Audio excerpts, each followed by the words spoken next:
என்கிட்ட எங்கள் ஊருக்காரங்க ஒரு 3 பேர் வந்து காசு வாங்கி என்கிட்ட ரொம்ப வருஷமா ஏமாத்திட்டு இருக்காங்க சார். கேட்க போனால் ஒரு 6 வருஷம் ஆச்சுங்க சார். ரொம்ப வருஷமா ஏமாத்திட்டு இருக்காங்க. ஒரு 6 வருஷத்துக்கு முன்னாடி 1 லட்ச ரூபா கொடுத்தா 3 லட்ச ரூபா கொடுக்குறேன்னு சொல்லி என்கிட்ட அமௌண்ட் வாங்கினாங்க சார். அதுவும் சிறு சிறு வாங்க. ஒரு டைம் 50,000 கொடுத்துருக்கேன், ஒரு டைம் 25,000 கொடுத்துருக்கேன் சார். அப்புறம் ஒரு டைம் ஒரு 6 மாதத்துக்கு கூட ஒரு 20,000 கொடுத்துருங்க சார். மொத்தம் 1 லட்ச ரூபா கொடுத்துருக்கேன். ஒரு 2 வருஷத்துல 3 லட்ச ரூபா கொடுக்குறேன் அப்படிங்கிற மாதிரி தான் சொல்லி வாங்கினாங்க.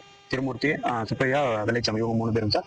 அவங்க வாங்க மாட்டாங்க நேரடியாக. ஜோதிங்கிற ஒரு ஆள் மூலியமா தான், எங்க ஊருக்கு தான் அவரு ஜோதி, அவர் மூலியமா தான் காசு வாங்குவாங்க சார். வாங்கி நானே இப்போ ஒரு 6 வருஷம் வெளியேறிங்க சார். அப்போதைக்கு லாரி ஓடிட்டு வெளியேறினு இப்போ கேட்க போனா இந்த தரேன் அப்படின்ட்டு ரொம்ப ஏமாத்துறாங்க சார். சாமியார் அந்த ஜீவநாதன் அந்த அவங்கள வச்சுதான் சார். அவங்க அந்த சாமி எல்லாம் கூட்டிட்டு வந்திருக்காங்க சார். போய் கேட்டோம்னா அடிக்க கூட வராங்க சார். ஒரு சில டைம்ல ரொம்ப மிரட்டுறாங்க சார். அதெல்லாம் கொடுத்துருக்கு. எல்லா தரைக்குமே எந்த ரெஸ்பான்ஸும் இல்லைங்க சார். அது கொடுத்தது அவங்களுக்கு தெரிய வந்துருச்சு சார். எனக்கு கூப்பிட்டு மிரட்டுறாங்க சார்.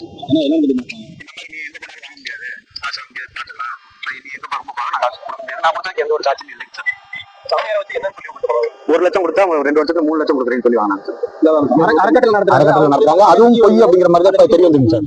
அதுவும் பொய் தான் சார். அந்த சாமியார்ட்ட ஒரு 2 வருஷத்துக்கு முன்னாடி கூட்டிட்டு வந்து பிறந்தநாள் கேக் வெட்டி மறுபடியும் ஒரு 20,000 காசு வாங்கினாங்க சார். ஏன்னா கொடுக்கல, இவங்க பண்றது கொஞ்சம் சரியில்லை அப்படின்ட்டு மறுபடியும் 20,000 கேட்டாங்க என்கிட்ட. நான் கொடுக்கலைங்க சார். அவரை கூட்டு வந்து கடை வெட்டி என்னெல்லாம் கூப்பிட்டாங்க, அந்த விருந்து கூப்பிட்டாங்க சார். போய் கலந்துக்கிட்டேன் சார். அந்த டைம்ல வந்து நான் 20,000 கொடுக்கல.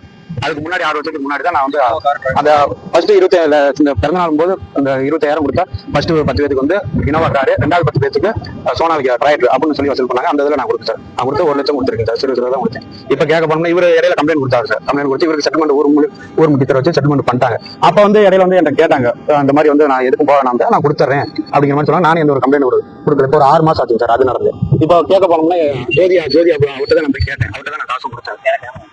அவர்கிட்ட தான் காசு கொடுத்தது. ஆனா வந்து அவர் இப்போ நீங்க எங்க வேணாலும் போ பாத்துக்கிறேன், எனக்கு ஆள் பலம் இருக்கு, கட்சி பலம் இருக்கு அப்படின்னு சொல்லிட்டு மிரட்டுறாங்க சார். எந்த ஒரு இதுவுமே இல்லைங்க சார்.